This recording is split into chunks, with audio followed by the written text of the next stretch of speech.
necessary interest, 756. I think that's the wrong question. Right? Your question is high school play or club play better? Well,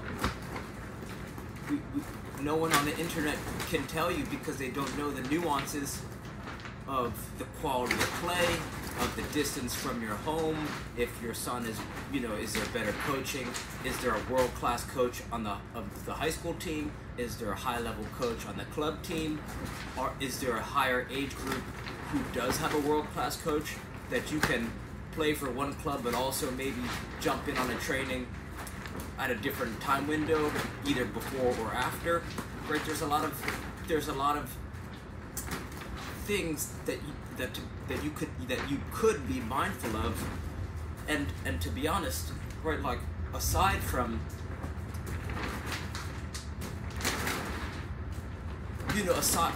signing your son up for some skills and drills training locally or in your area, I think the best way to help them elevate their play or performance on and off the field is leading by example. So even if you were to spend 1 minute a day juggling a hacky sack or a bouncy ball with your thighs, here, look.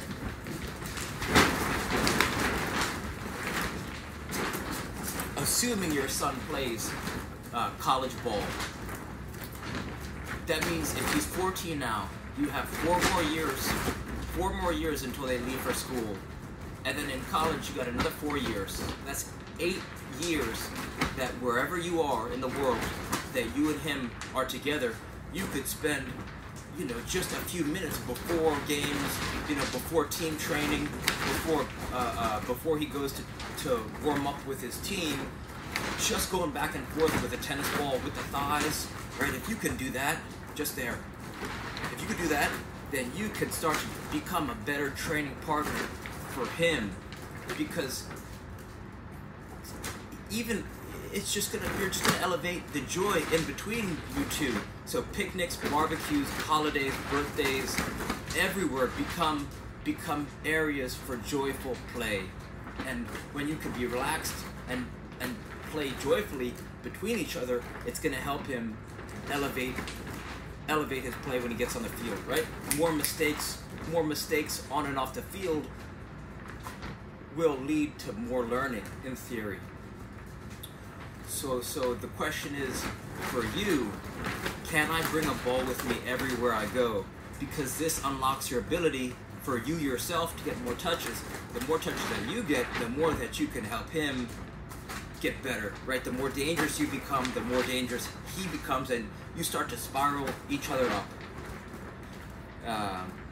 The next thing that you might want to consider is, if you reach out to your local college coach, local pro team, and find out, just say, hey, interested in signing my son up for skills and drills training, or looking to, could you refer me to any high-level skills coach or soccer strength coach in whatever area, region you're in? Because once you start to learn training from 1 to 2 to 3 different people who call themselves skills or soccer coaches, you could start to take a little bit from each one and say, oh, well, I really liked what this guy did for a warm-up, and I really liked what this person did for technical training, and I liked what this coach did for, a strength warm-up. So you start to blend together the best of all the training that you start to get over time. Not only that, you could also start to look towards Pilates, yoga, Muay Thai, kickboxing, right? There could be a high-level movement coach in your town, city, or region, which will, the better that your son moves, the more effective he'll be on the field, right? Because soccer players are humans first, soccer players second. So anything that helps strengthen the foundation of his movement and prevent injuries, it's going to help him in the long run run faster, jump higher, be stronger on the ball, and develop not only confidence but a deeper level of awareness of how do I treat myself better, how do I warm up properly? How do I develop strength through movement?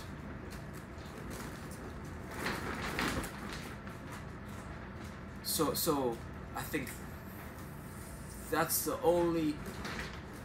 are the ways to help him elevate his training the most. Lead by example, and then sign him up for stuff if he is interested in it.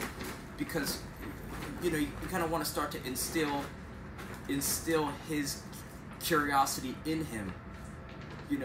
Kind of ask him, would you be interested in, you gotta start to encourage him to get into more uncomfortable situations to improve his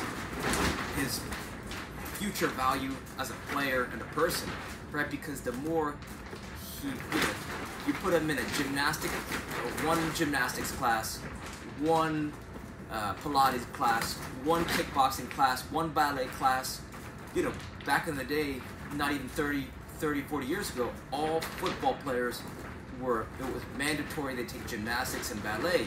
But you ask a kid these days, would you want to take a ballet class, and they'll say, oh no, ballet's for chicks. Right? Like ballet class is some of the hardest foot, ankle, and lower body workouts you could possibly do, but you got to be willing to look silly in front of a group of people for you to start to understand the power of that movement, of those movement skills.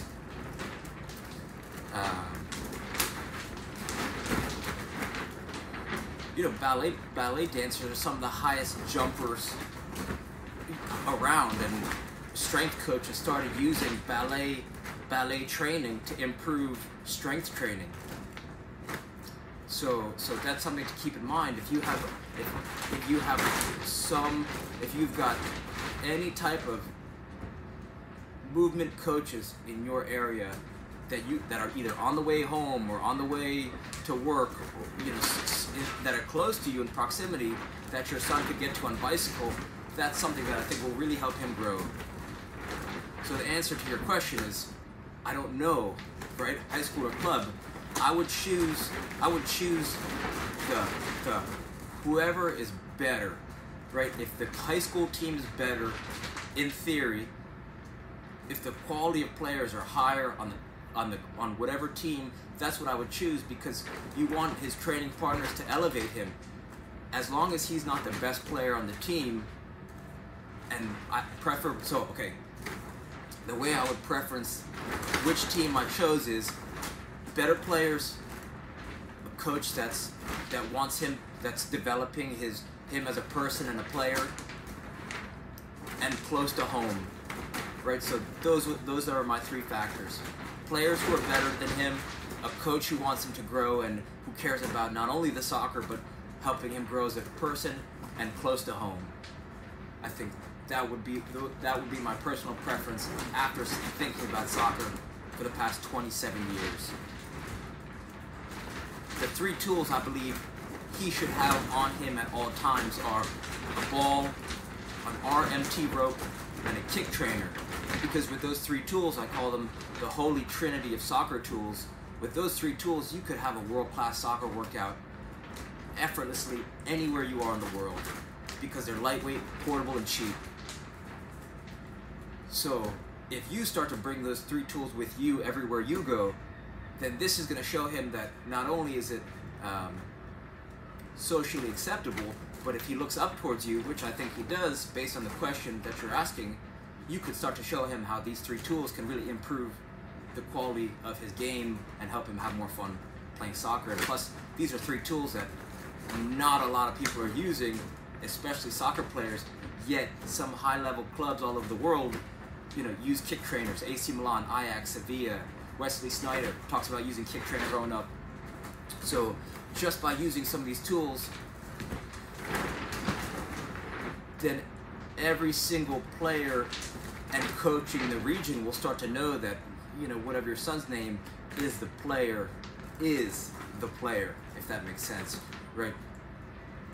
My high school coach was aware of me 10 years before I started playing varsity soccer at Livingston High School. So little things add up, and spending a few minutes a day with a ball, a kick trainer, or an RMT rope yourself is going to help lead the way for your son to improve. So hopefully some of these ideas help. Reach out with any questions. All right, thank you.